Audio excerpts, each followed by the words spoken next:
All right, Facebook is blocking President Trump indefinitely. This isn't like for 12 hours or for right now it's indefinitely. And a statement by the CEO of Facebook, Mark Zuckerberg, today partially reads this: "We believe the risks of allowing the president to continue to use our service during this period are simply too great. Therefore, we are extending the block we have placed on his Facebook and Instagram accounts indefinitely and for at least the next 2 weeks until the peaceful transfer of power is complete." Our next guest says conservatives should expect increased censorship and suppression by leftists running big tech. Joining us now, president of Judicial Watch and author of A Republic Under Assault, Tom Fitton. Tom, welcome back. Hey, Sean, good to be with you. National Z. So we saw Facebook and obviously Twitter yesterday censor the president, lock him out of his account. I mean, it was interesting to see he put out a statement last night at 3:40 a.m. and it had to go out through Dan Scavino because the president of the United States couldn't put out his own statement.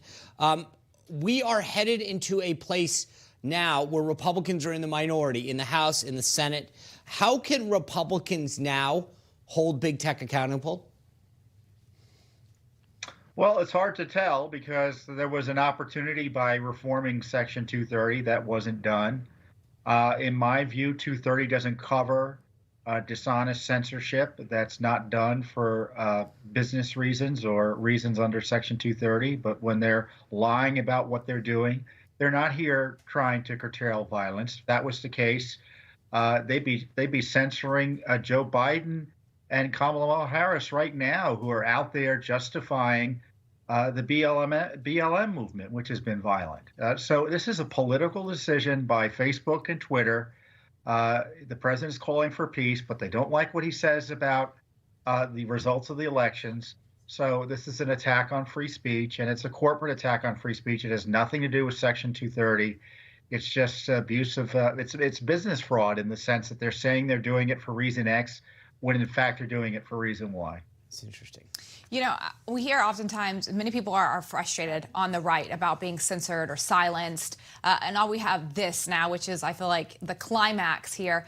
But we've talked for many times about conservatives moving over to things like Parler. Do you feel like conservatives are ready to make the move? And if not, why not? Well, the challenge with these new websites is they don't have the audience. The people are on Facebook. A lot of folks are on Twitter. And to ghettoize conservatives onto sites that don't have the reach, at least now, is, to me, is just something that we don't want to be, someplace we don't want to be as a country. My view is conservatives should stay on Twitter, should stay on Facebook, should stay on every website, as long as the rules allow them to stay there. And, should Judicial Watch all of a sudden stop educating people on Facebook because, Facebook's rules are too Tom, I think, difficult? but Judicial Watch does a lot of great work. You guys uncover things. You hold people accountable. Are you on Parler? I am on Parler. Judicial Watch isn't on Parler yet. I think we have an account, but we I could guess spend a lot of time on Parler and not have the reach. Now, that decision may change, right? Because we're in a different situation now where they're going to use the violence from yesterday as a reason to suppress the political and public policy views of the opposition to the left's agenda.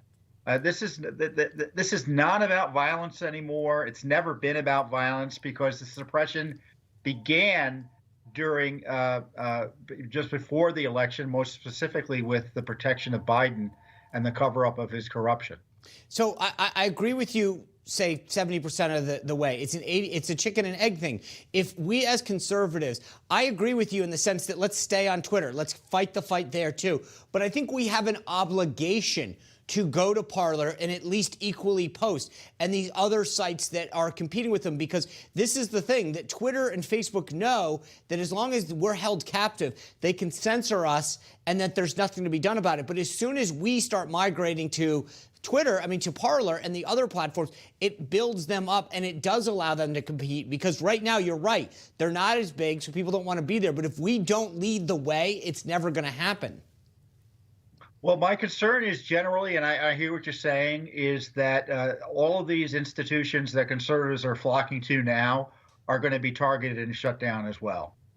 They're going to come up with a reason to shut down Parler over the next few weeks, I suspect, by falsely tying it to things they don't like happening, pretending that it's invoking violence, inciting violence and things like that. Parler, I think, will be no refuge soon. Okay, let's talk about this real quick. Just have about a few minutes left here. But, we've been talking about 230, which protects these platforms from being sued, treating them not like a publisher. But got to ask you, why hasn't anything really taken place in the last 4 years? It came down to the wire. We saw nothing happen. And what does that look like under Biden now that we transition into that?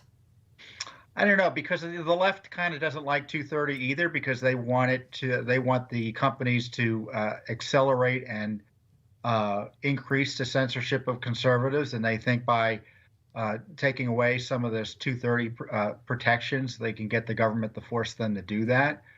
But to me, we need to reform Facebook and reform Section 230.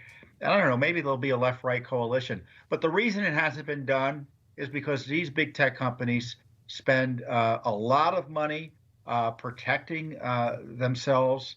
And someone joked to me the other day that look, they'll meet with an intern on Capitol Hill just to be sure they have all their bases covered. So they've got a lot of influence here. But the big problem we have as a country is that these companies have this soft but direct relationship, my view is, with government actors, and are censoring opponents of government policies, and they're tools of government censorship in ways that are, I think, are going to be very interesting to find out more about, certainly as the Biden administration comes in. See, with the suppression of critics of the lockdowns, of efforts to curtail coronavirus through different treatments, Right. Google and YouTube have now said they won't allow videos that raise allegations of fraud or errors in the election of 2020 in a way that would have helped Joe Biden. Right. Well, I agree, and that's why I think that's outrageous. Yeah, it is outrageous, and I think we need to help move. I get your point about Parler, but if we don't start the migration, it's never going to happen. Tom Fitton and Judicial Watch, thank you for all you're doing to hold people accountable. Look forward to seeing you soon. You're welcome. Thank you. All right, the media and the left were quick to denounce the violence on Capitol Hill yesterday, but were those condemnations when the left mobs were destroying American cities last summer? Our company is going to weigh in on that coming up next.